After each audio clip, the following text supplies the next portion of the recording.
Hi, everybody. This is your lecture video to replace our class from this morning on macromolecules. Thank you for your patience and flexibility, and I'll see you all again Thursday. So first, just a couple of notes. On Thursday, we have our first hands-on lab activity. We're going to be playing with microscopes. So please bring lab notebooks to class on Wednesday.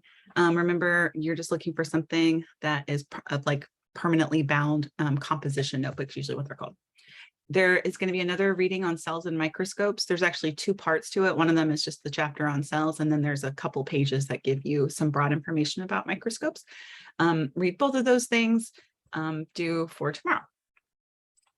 While you watch this video, here's how you can get the most out of it. When I say pause, actually pause and take a minute to think about what was just said. Talk to yourself, or what I would highly recommend is hang out with your friend, roommate, suite mate, whoever is taking this class also, and do this with them.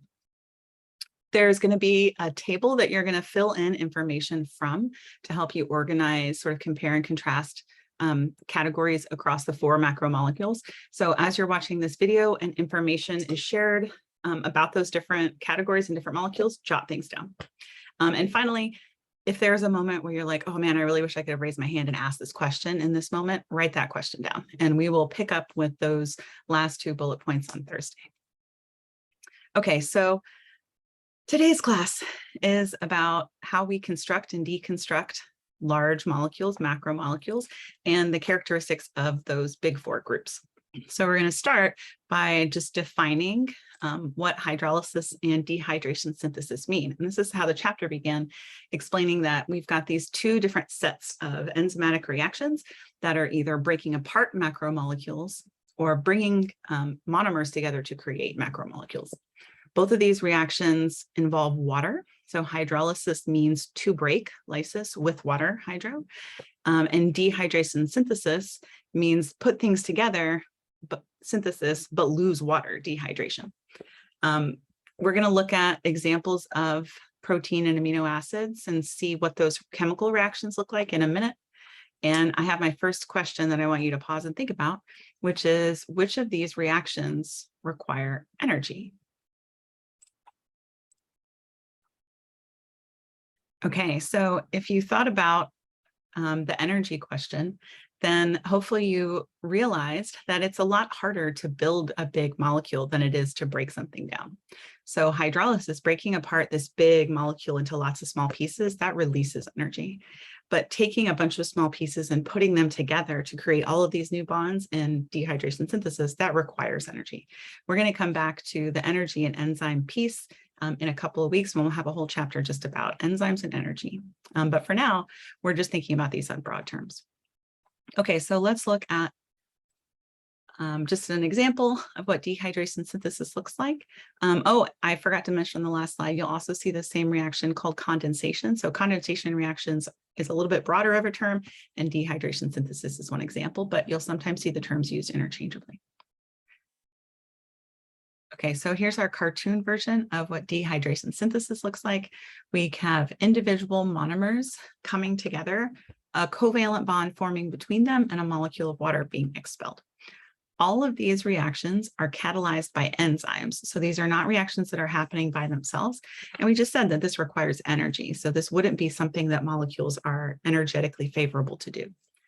This is how we form disaccharides, so 2 monosaccharides, 2 sugars put together, and it's how we form proteins, it's how we form nucleic acids, and for some lipids, this process is also used, and we'll come back to that idea later. So let's look at what this actually looks like with an amino acid. So you've seen this molecule a little bit already because it was one of the challenge molecules that we were drawing last week. So just as a sort of review of what the structure looks like, we've got this NCC. So this is the backbone of the amino acid with an amino group on one side, a central carbon, and then a carboxyl group on the right side.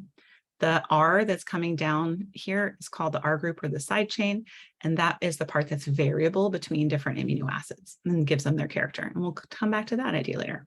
But in this one, you can see how these 2 molecules, each having both an amino group and a carboxyl group on either side, can come together the OH from this carboxyl group and the H from this amino acid can come together to create a water molecule. And then those bonds that were being shared between the OH and the H now come together in a bond between carbon and nitrogen. So this bond is called the peptide bond, and it's the thing that all proteins are linked together by, their primary structure. It's a really, really strong bond. So it almost acts like a double bond. And it's because of the arrangement of electronegative atoms in this little central region here. So this looks very much like the cartoon version where we've got an OH on one side and an H on the other, and we're splitting out the water. But remember that we also said that amino acids exist in aqueous wet solutions and that they have charge. So just because you're going to see these things presented both ways, here's what that looks like for real in a cellular situation where there's water everywhere. So remember that amino groups will take on a positive charge and an extra hydrogen, and carboxyl groups will take on a negative charge and lose their hydrogen. But if we look at these two groups that are coming together, the amino acids, we still have two H's and an O that can join up, right? So the carboxyl group and amino group, those atoms form this water. And then again, we get this really strong peptide bond between the carbon and the nitrogen. So somebody asked if dehydration synthesis always occurs between hydroxyl groups, and do all monomers combine by dehydration synthesis? So almost all monomers for amino acids, monosaccharides, and nucleotides do combine by dehydration synthesis, but there's no official lipid monomer. So lipids are defined only by the fact that they're all really hydrophobic. And so some of them have the right functional groups to combine this way and others do not. So it's not always a hydroxyl group that has to be present for a dehydration synthesis, because like we just saw, a carboxyl group is what's present in an amino acid. So a hydroxyl and a carboxyl both have an OH that is available, and that is what is required for a dehydration synthesis. Okay, so let's look at the opposite reaction. So here's our cartoon version. For hydrolysis, we've got water as a reactant. So water is coming in. An enzyme is breaking this bond between two of the monomers that are linked together in this polymer. The water splits, an H goes to one side and OH goes to another, and this monomer is now freed of the chain that it was attached to. So again, this is catalyzed by an enzymatic reaction, by an enzyme. We're breaking a covalent bond and forming new covalent bonds. And here's how that would look in the amino acid case. So here's what we just made. Now we're going to add water to it. This bond is going to break, and we're going to put O and H's on the amino and carboxyl groups to recreate these monomers. So these monomers are free now. They're back to where they were, into the state that they were in before they came together. And so they can be used to create another polymer. Okay, so this balance of hydrolysis and dehydration synthesis, of building things up and tearing things down, is happening all the time in cellular systems. And there are really complex pathways that are doing all kinds of these hydrolysis and dehydration synthesis reactions to keep our bodies in balance and equilibrium. We split these pathways into two terms, the catabolic pathways and the anabolic pathways. So the catabolic pathways are the ones that are going to release energy. They're the ones that are breaking down something big that has all this energy stored into it, and we're going to smash it into lots of little pieces. So this often requires water, because many of these reactions are the hydrolysis reaction in different forms, but not all of them. And if we eat food and digest our protein and release it into little amino acids, that's an example of us doing catabolism. It's hard to say. Anabolic pathways are the opposite. So they're pathways that require energy, endergonic, the energy in, to make things happen. And this is building up those big complex molecules. So starting with monomers, little simple things that don't have a lot of potential energy on their own, and putting them all together to create this big molecule that contains a lot of potential energy, which is why these pathways require energy in. They, again, are the opposite. They often release water. And when we think about how do our cells do this, every time we copy our DNA, we have to put individual nucleotides together however many million times, right? So that is an anabolic pathway. So all of these are happening all the time in our bodies. And I brought you this because this is how I tend to remember this, that catabolic are the destruction. And I remember this because I love cats and cats destroy things. But somebody also said in the chat, that they remember because anabolic steroids help build muscle. So anabolic pathways help build things up. So in our systems, we are doing all of these things in balance all the time. This is just an example of what's happening with muscle in terms of when it's being, or sorry, what's happening with protein in our body when it's being built up and stored in muscle, or when it's being broken down and released as amino acids. Both of these are happening. If one's exceeding the other, if there's more breakdown than there is synthesis, or there's more synthesis than there is breakdown in our bodies, then that's when we have muscle loss or muscle gain. This is just one little piece of metabolism, the sum of reactions that's happening in our body. We can look at all kinds of ways that we are transforming these lipids, carbs, and proteins primarily from their monomer state to a storage state or to a larger macromolecule. And these arrows are always trying to create our system, like to create balance in our system. So we've got glucose that's stored in a macromolecule in the liver, but if our blood sugar gets low, then we're going to break that down and release more monomers into the blood. We've got fatty acids that are stored as macromolecules, triglycerides in our fat cells, but if we need energy, then those things are going to get broken down. All right, I'm going to pause there, and you should pause here as well, and just take a moment to review the catabolic pathway, the anabolic pathway, the idea of these things, and think of any questions.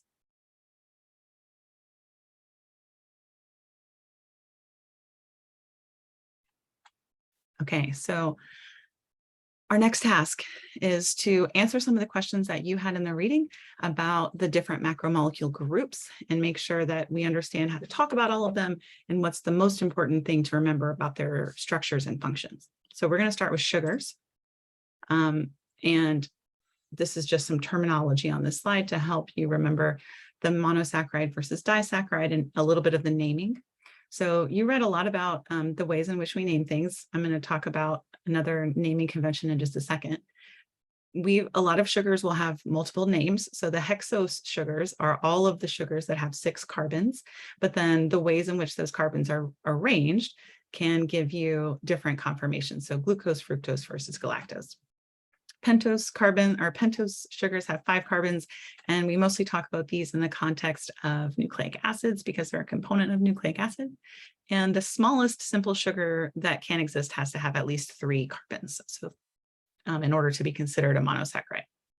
So disaccharides are formed by covalent bonds that come together through dehydration synthesis, where we're taking 2 monosaccharides, a molecule of glucose and another one stuck together, or in this case, we've got glucose and fructose, and they become linked by a glycosidic bond, and that is just a special term for the bonds that link together sugars. So a glycosidic bond links together 2 monosaccharides. Okay, so we also read, and you had lots of questions for clarification about the difference between these terms. So there's a little bit of confusion in the namings because we have slightly different names for the functional groups than we do for the actual sugar molecules. So we're going to start with what we already know.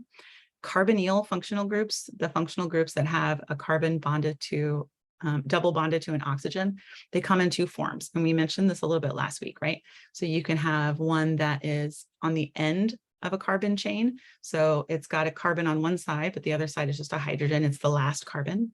And that's called an aldehyde. Or you can have one that's buried inside of the chain where there's carbons on either side of it, and that's called a ketone. I remember this because aldehyde and outside rhyme. So aldehydes are on the outside, and then I just have to remember that ketone's the other one that's not on the outside. Aldehydes are more common in the sugars that we often talk about, and whether a sugar has its carbonyl in an aldehyde or ketone form also determines how we name it. So an aldehyde gives rise to sugars that are called aldoses. So here's an example of a sugar called glyceraldehyde, and you can see that its carbonyl group is on the end. So this is a 3-carbon sugar, 1, 2, 3, and that carbon's on the end. So this is an aldehyde, so this is an aldose. So the OSE ending means sugar, and that's why you're going to see that on the end of all of these terms. If something is a ketone and it's got its carbonyl group in the middle of the backbone, so here's 3 carbons again, and this time the carbonyl is in the central carbon, then now we're going to call this a ketose. And here's another example of that. You'll often see these that end with "-one" as a nod to the fact that this is also a ketone. Okay, so we also saw that sugars, I'm going to go back to this slide really quick, can exist in both linear forms or circular forms. And you had a couple of questions about how that's happening or why that's happening. So we're not going to get into the chemistry about how and why they link together, because that's more of an organic chemistry kind of thing. But of course, it's all about polarity, and it's about charges, partial charges on this carbonyl carbon and how it might link together with something else. We can take a hexose sugar and create a ring structure, or this will happen on its own. So if you have sugar in water, then some of those sugars are going to be in the ring form and some of those sugars are going to be in the linear form. And they find a balance just based on other factors in the solution that they're in that allow them to create hydrogen bonds more or less readily. Okay. So complex carbohydrates, polysaccharides, are what we sort of call anything that's got more than 2 links together. Polysaccharides are long chains of monosaccharides. Most of them are glucose. They're just glucose monomers linked together over and over again. Even though in these examples, the monomers here is just glucose, the way that they're linked together changes their structure, and that changes their function. So somebody specifically asked, how are these molecules different if they're all just the same monomer? Because chemically, these can all be isomers, right? They can have the same chemical formula. But some of these are structured in a way that they're really accessible for energy access, and they're used for energy storage. And others are structured in a way that gives them a lot of strength, and so they're used for structure. So starch and glycogen are the 2 energy storage molecules. Glycogen in humans, and it's stored in our liver and muscles, and starch in plants. So a potato is full of starch. These are both just glucose monomers that are stuck together, and they're both easy to break apart. So you can see here, just looking at the 3-dimensional structure of this, we've got these strands and lots of places to grab on to individual monomers, or 2 monomers stuck together. In glycogen, there's lots of branches that happen. And so we have these branches that stick out that are easy to grab onto, and an enzyme can break off monomers. So these are used for energy storage. We can quickly get a whole bunch of glucose out into the system if that organism needs a bunch of sugar. Cellulose, and not pictured, but chitin. So cellulose is a structural carbohydrate in plants, and chitin is like an equivalent that we see in animals and fungi. And these are structural components, or structural carbohydrates. They're linked together in such a way that very few of these monomers are actually exposed to the outside. So see how this is all super parallel, not branched at all. We get these long fibers. So most of the molecules of this structure are buried. They're on all sides by other strands. So that makes it really strong and tough. And it's in fact this molecule which, holds up trees. It's just a bunch of glucose stuck together. So let's talk a little bit more in detail and look at these structures in a better chemical formula of these structures. So we've got branched and unbranched starches. So starches in this one are just showing us sort of the cartoon overview version. But when we look at them more closely, we can see that there's a couple of different forms of starch. So amylose is one form, and it takes this looping helix kind of shape. And amylopectin is another form, and it has this really extensively branched stage. So I have another question for you, and I want you to think about how do the branched versus unbranched structures of these 2 different starches affect their function.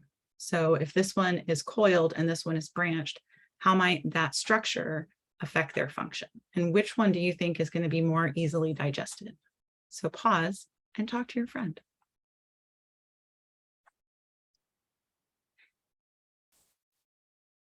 So hopefully you realized that if you've got something that's really densely packed, we can store more energy there. We can pack a lot more of these amylose structures close together.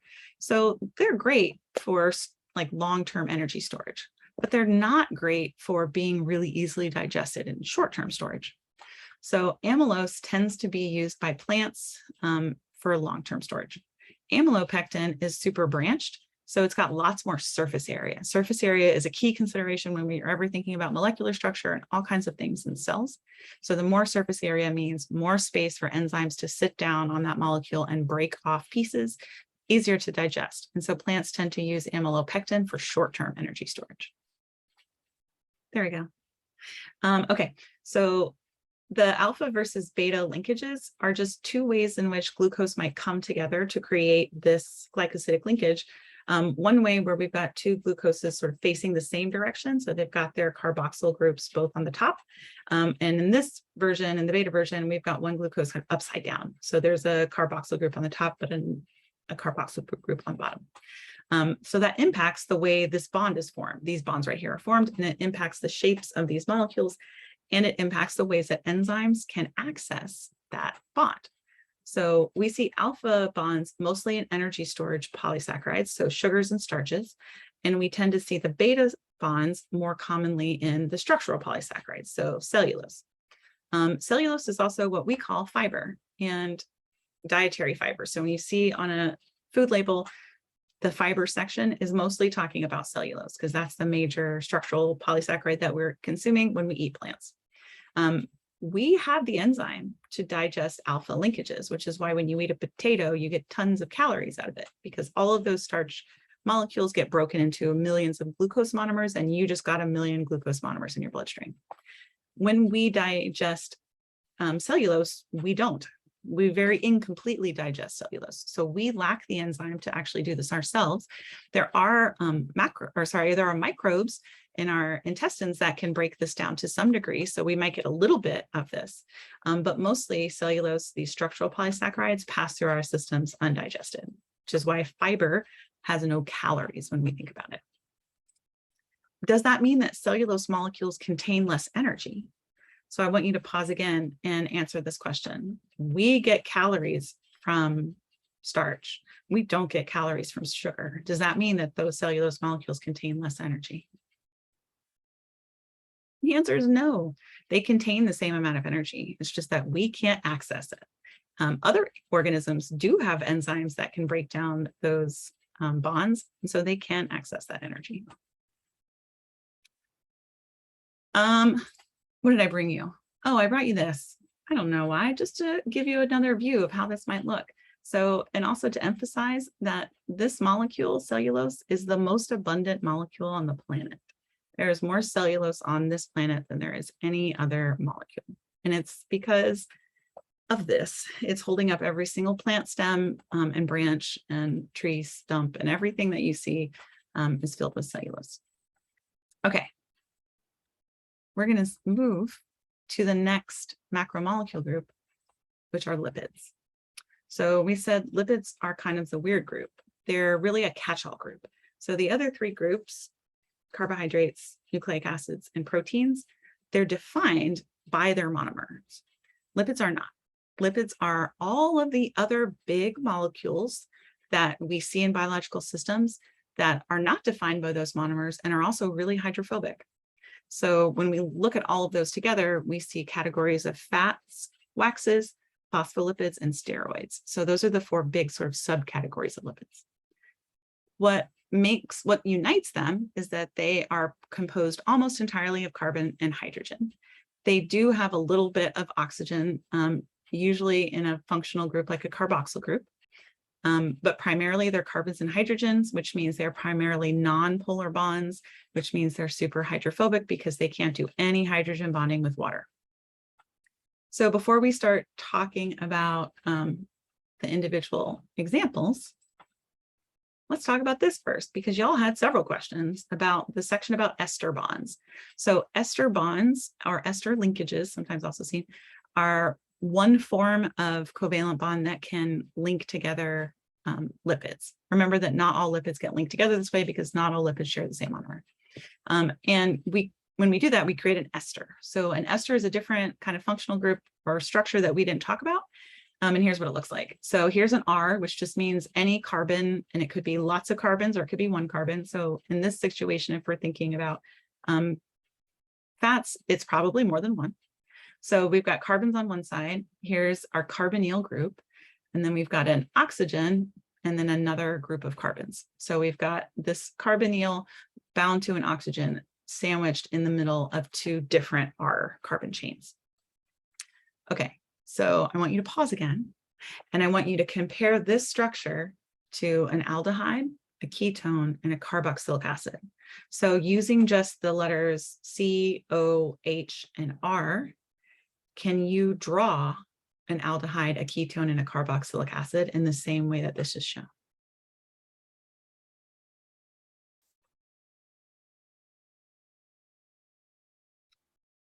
Okay, so here's what those three structures might look like if you made your drawings well. They're really similar. The reason why I wanted to put these all in one place is because I could very easily see how people get confused by this. So I am not going to ask you about the differences between aldehydes and ketones or esters.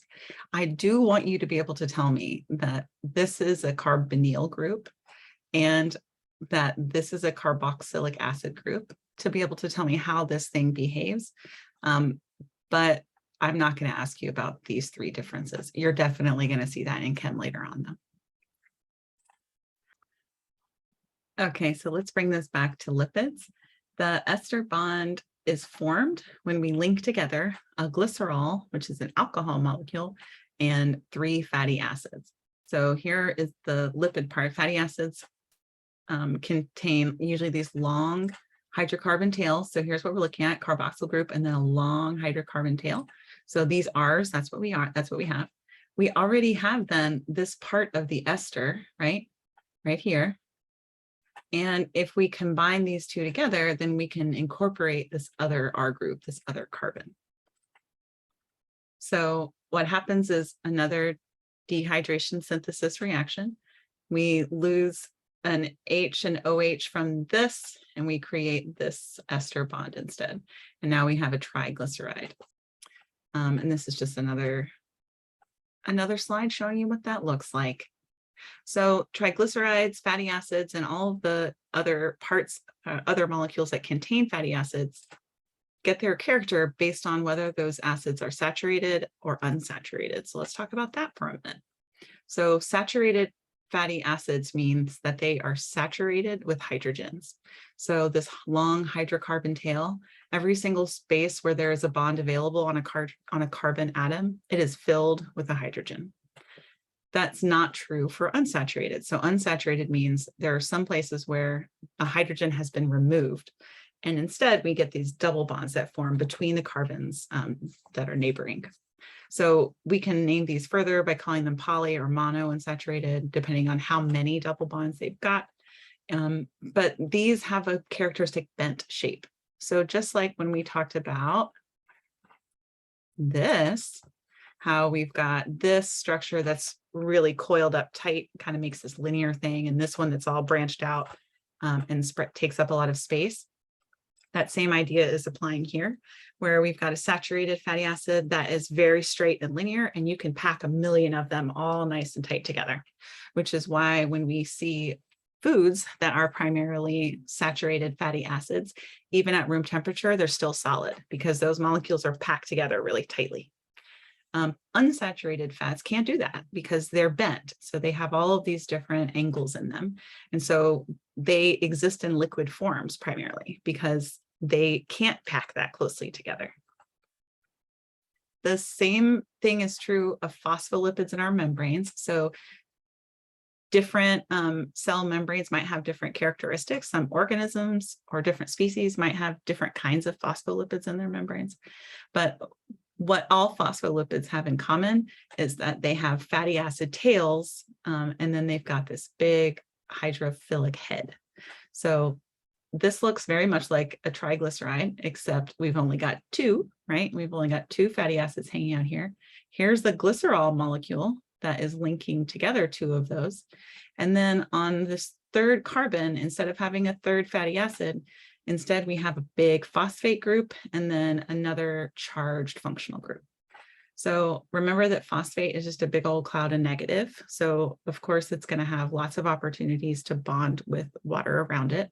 And you can see up here that we've got a positively charged nitrogen atom in the center. And that is obviously going to is carrying charge and makes this top part of the molecule really hydrophilic.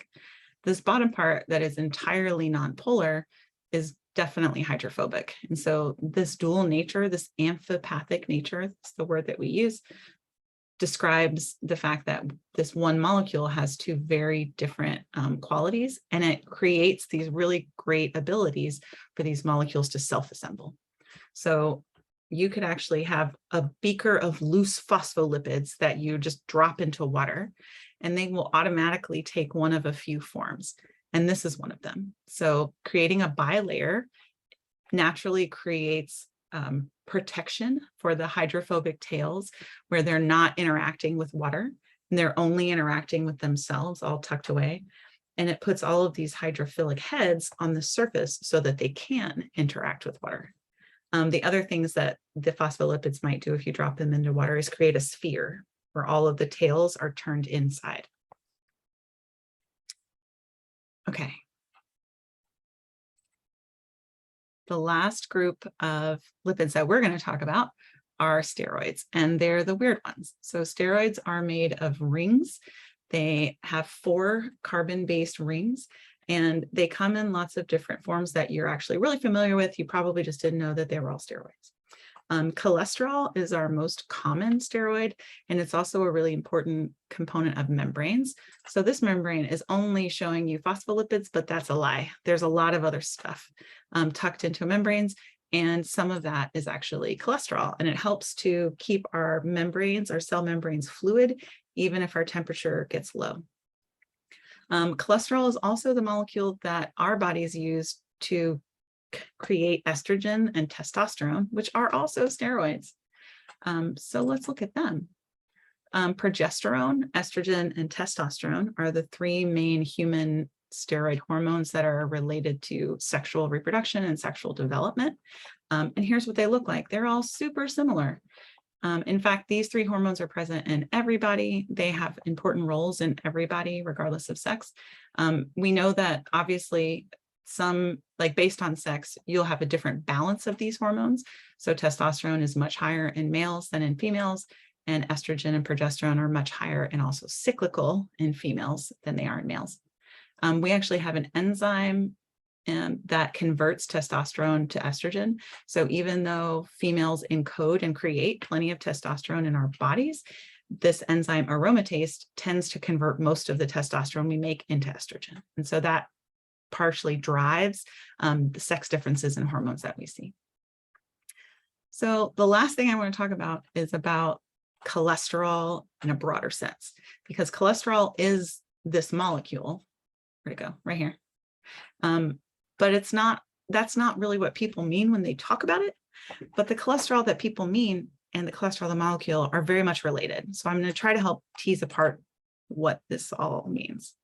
So cholesterol is a molecule, but it also is describing lipid transport packets. So because lipids are nonpolar, they can't circulate in the body the same way that like sugar can. So you can release individual sugar monomers throughout the blood, and that sugar is dissolved in all the water of your blood, and everybody is fine with that, right? Your molecules are happy. Dropping a bunch of fat molecules that are super hydrophobic into the blood doesn't really work, right? They're going to clump together and try to create these protected packets. And so that's what happens in our bodies as well. So on here, we've got 4 different kinds of these cholesterol packets, and it is showing you the journey that fat and different molecules take as they get brought through our intestines after we eat something that contains these molecules, and then as it gets transformed as it moves through the body. So at the very top, this enterocyte, an enterocyte are the cells that line your intestines. So they're the cells that are going to be absorbing the molecules from our food. So they've taken up some fatty acids. And the first way that that's going to enter into our blood system is in this form called the chylomicron. So this pie chart is showing you how much of these different lipids are present in this. And you can see that a chylomicron is basically just fat. So it's the triglyceride that you got from food. And that makes sense because it just got digested. What's holding it together are also a little tiny a bit of protein and phospholipids that are helping to maintain the structure. So as this chylomicron moves through the blood vessels, it's going to drop off fatty acid at the places that need fat. So muscle cells need a lot of energy. They can consume fatty acids. And then fats will be stored in fat cells, adipose cells. So as the chylomicron is moving through the body, it's dropping off some percentage of its fats to the places that need fat. So it's getting smaller. This portion of the pie is getting smaller. So this packet then arrives at the liver, and the liver is the main organ that processes these lipid molecules. And it comes out the other side as something called a VLDL. So you can see what's happened here, right? Mostly we've just lost some triglyceride. And then the other three categories of protein, phospholipid, and cholesterol, they're all sort of amplified because we got rid of a bunch of fats. So this molecule then moves from the liver, and it can also continue to drop fat off through adipose tissue or in adipose tissue or muscle cells until it loses enough of its triglyceride content and it's left with instead a bunch of cholesterol content. So LDLs and HDLs are probably the two terms you're familiar with from this list. And LDLs are low density lipoprotein. Low density meaning the proportion of protein that they have is smaller. So they're less dense, they're less heavy, versus high density lipoprotein, which means there's a lot more protein in these lipid packets. So LDLs are the bad ones, okay? They're the bad protein, they're the bad cholesterols because LDLs drop off cholesterol. So as they move through the bloodstream, they can release cholesterol molecules, and some of those are going to be taken up appropriately in body cells and incorporated into cell membranes, but others will also be released into the bloodstream and can lead to atherosclerosis and can sort of clog the arteries by putting cholesterol along the blood, along blood vessels. So as that cholesterol is getting dropped off, that portion of the pie is getting smaller. And so when that LDL moves through the liver one more time, it gets converted into this last form called the HDL. And this is your good cholesterol. So you want to have lots of HDL in your body and not very much of this. So HDLs also are going to be circulating through the bloodstream, except they can pick up cholesterol. So cholesterol that may have been dropped off by LDLs inappropriately can be recollected from the HDL. So in reality, your body is going in between these two packets a lot, right? And your diet has a huge impact on that, but so do your genetics. So there are enzymes called lipases that are responsible for a lot of these conversions as well. And those enzymes are genetically encoded. And a lot of folks have versions of their lipase enzymes that lead them to have genetic, like familial high cholesterol. So some folks have high cholesterol despite whatever they're doing in their diet, just because the enzymes that they've got for these particular lipases have function in a way that's not great for their health. Okay, the very last thing I'm going to say about this is you wanted to know what kinds of fats are good or bad to eat. So I made a handy little better or worse with regard to what they actually do to your LDL and HDL. So you want low LDL, high HDL, and low total cholesterol. So you don't want that much. You don't want that much cholesterol in general in your bloodstream, and the stuff that is there, you want it to be HDL. So depending on what kinds of fats you eat and other factors as well, like that balance shifts.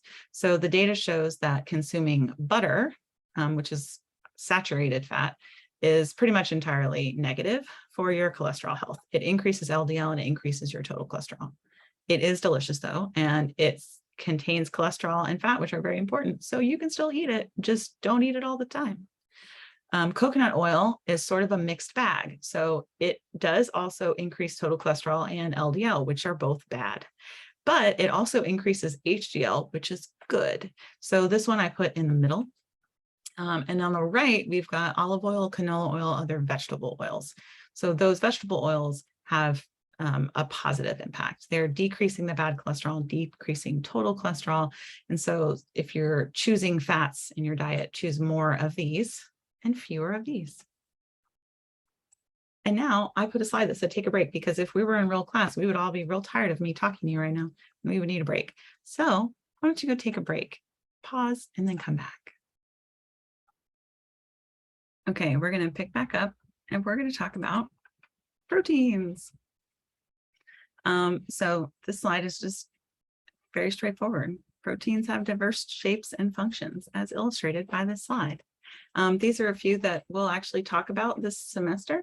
So here's one that links together to create a long fiber. It looks similar to other like long structural fibers like cellulose, but this is a long fiber that we use in animal bodies made of protein. This little butterfly shaped enzyme sits down on top of another long molecule, DNA, and it has this groove that fits just right on top of that. This is porin. It sits inside a cell membrane and it allows stuff to go through. It's a pore in the cell membrane. And this glob is trypsin. It's an enzyme that digests certain proteins, and you can't tell it, but it's got just the right shape and size to get in between two amino acids and break them apart. So proteins are definitely the most diverse in terms of the structures and functions that we see between all of the macromolecules that we're talking about. We talk about proteins at 4 levels of structure to try to understand how they can be so hugely variable, how we can get so many incredible different combinations of proteins. So we're going to talk through these 4. Primary is just the sequence of amino acids that we have. What order are they in? Secondary has some initial folding. Tertiary is an overall global folding of the molecule. And quaternary structure is more than one chunk of molecules coming together. All proteins have primary, secondary, and tertiary structure, and those levels each depend on the one before. And not all proteins have quaternary structure. Some proteins only have a single chain and they create a folded protein that functions without the need of others. Okay, so we've seen this a few different times already, and here it is again. So here's our amino acid. This R group is the side chain, and it's what gives amino acids their character. So everything else on the top of the amino acid is exactly the same between all 20 of them. But the thing on the side, this side chain varies. So side chains can be nonpolar. And if they are, then that means that that amino acid's hydrophobic and it's not going to form any hydrogen bonds. They can be polar. They can be charged. If they're polar, they can form hydrogen bonds. If they're charged, they can also form ionic bonds. There can be a side chain with a sulfhydryl group in it, and then we can get covalent bonds forming. So the interactions that happen at that global levels of folding at tertiary and above are happening because of the different natures of the side chains. I am not going to make you memorize 20 amino acids and their characters. Someone will do that to you, probably a biochemistry professor. What I would like to emphasize is that if I show you an amino acid, you should be able to say, hey, that's an amino acid. And I can tell that that amino acid is nonpolar or polar or charged. So what is it that these side chains all have in common that makes them nonpolar? What is it that makes all of these polar? And then down here we have charged, which come in 2 varieties, acidic or basic. So this is another great place to pause and take a minute to look through all of these different structures and make notes for yourself about, okay, what is it that unites a nonpolar R group? If I see this, then I should be able to say that side chain is nonpolar. Okay, follow-up prompt. Can you name 2 amino acids that are very similar, that you think they would behave similarly or add similar sort of character to the protein they're in? And then 2 others that you think are going to be very different. It's a good pause point. Okay, so what you might think about is polar versus nonpolar, charged versus not charged, and those are all really important. You can also think about size. because something that's teeny tiny is going to fit into that molecule in a very different way than something that's really long or has big rings on it. So that is another consideration. Okay, so very quickly, we're going to talk through these 4 levels of structure. The primary structure is just what order are these amino acids stuck together in. They're covalent peptide bonds that are linking those together. And this is what's encoded in our genome. So our DNA codes for the sequence of amino acids for every protein in our body that we make.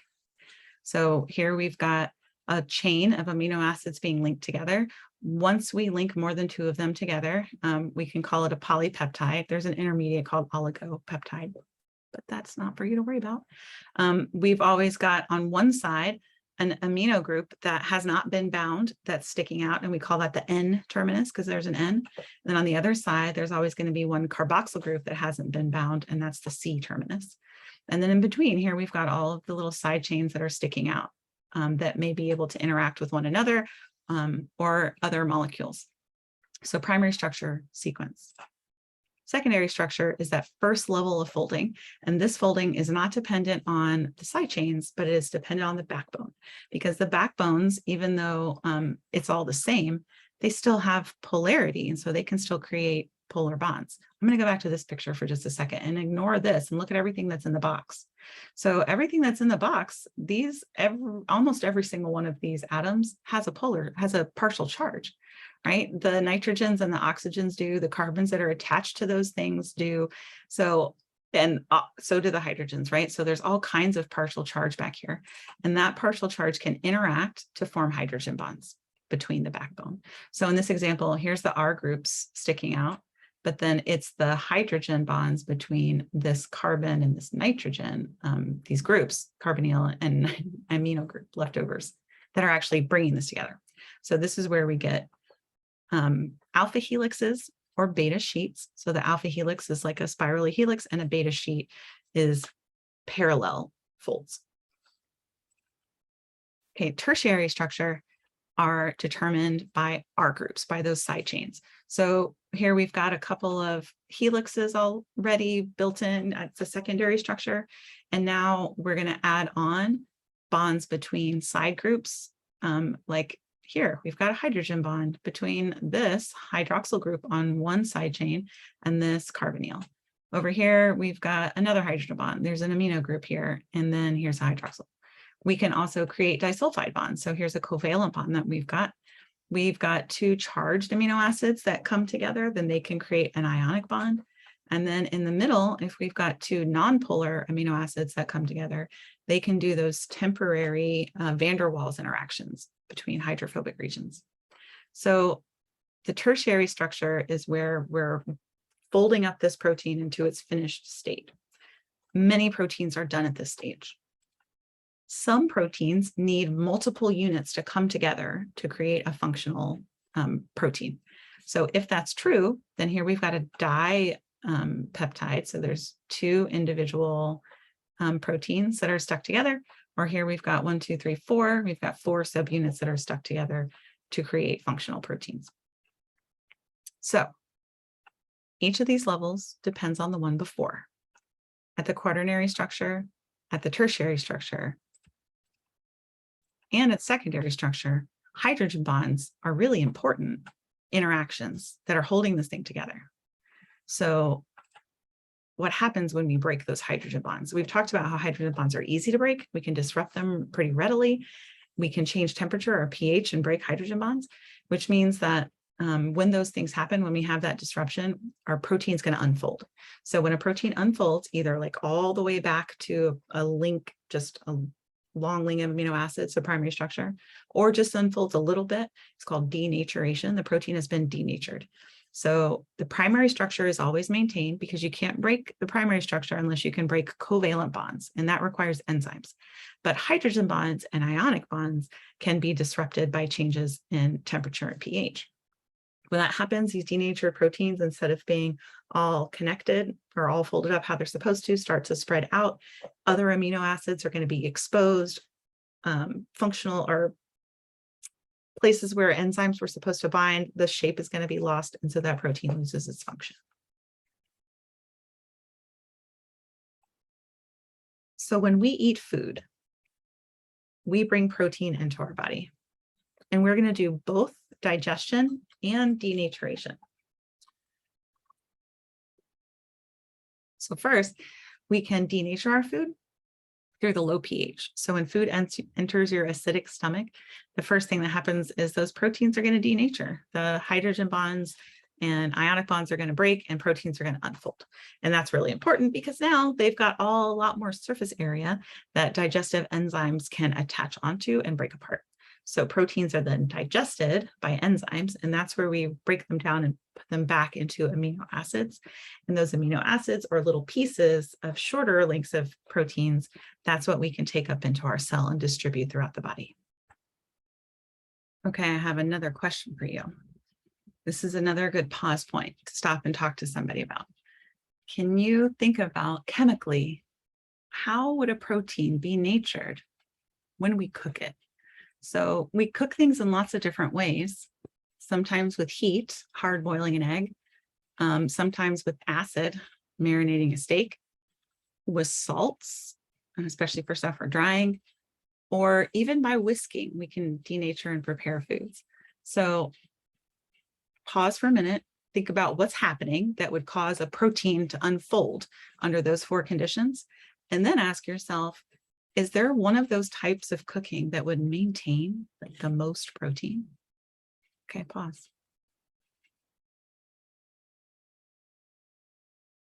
Okay, so to our last question, what type of cooking would maintain the most protein? None of these are going to remove any amino acids. All of these methods are really just disrupting and unfolding the protein, but it's all still there. So none of these are going to change the protein content. And for those who stopped and thought about what was happening, here are all your answers. When you heat something up, then hydrogen bonds break. If you freeze something, you also change the bond length. And that's why freezing food first and then cooking it can also change its texture. I like to do this with tofu. pH can disrupt ionic bonds and hydrogen bonds, because if you dump a bunch of acid in, then you've added a whole bunch of hydrogen ions floating around everywhere to interact with other stuff. And that can compete for those binding sites that the protein has holding it together. This is why acid marination tends to make things more tender, because it makes those proteins fall apart a little bit. Changing salt also adds a bunch of charged ions to the situation, and it can draw water out, and it can disrupt ionic and hydrogen bonds inside those proteins. And the last one is by physical agitation. So hydrogen bonds can also be broken by physical force. And when you whisk, you force air pockets into that structure, and proteins get sort of stretched, and those hydrogen bonds can break. So all of these denatured proteins are unfolded, their textures change. Some of those proteins might make new bonds. They might connect with neighboring proteins. They can cross-link together. It's also why sometimes overcooking makes things really, really tough. These proteins are all like totally stuck together. And it's all because we've changed the shape, the structure of these proteins. Okay, the last of the 4 macromolecule groups are the nucleic acids. So here, this is not a nucleic acid. This is a nucleotide. I think this is the only group where folks really want to flip the monomer and polymer names. So nucleotide is the monomer, and a nucleic acid is a polymer. So the nucleotides are the monomers, and here we've got a nice diagram of what we're working with. A lot of this should look really familiar by now, right? So here's a phosphate group, the big cloud of electrons. This is a ribose sugar, or deoxyribose sugar, but it's a 5-sided ring sugar. We've got our nitrogenous base up here, and put that all together, and we've got a nucleotide. So the phosphate group is always the same. The sugar alternates between DNA and RNA. And then the base, we've got 6 different possibilities of what the base, 5 different possibilities of what the base can be.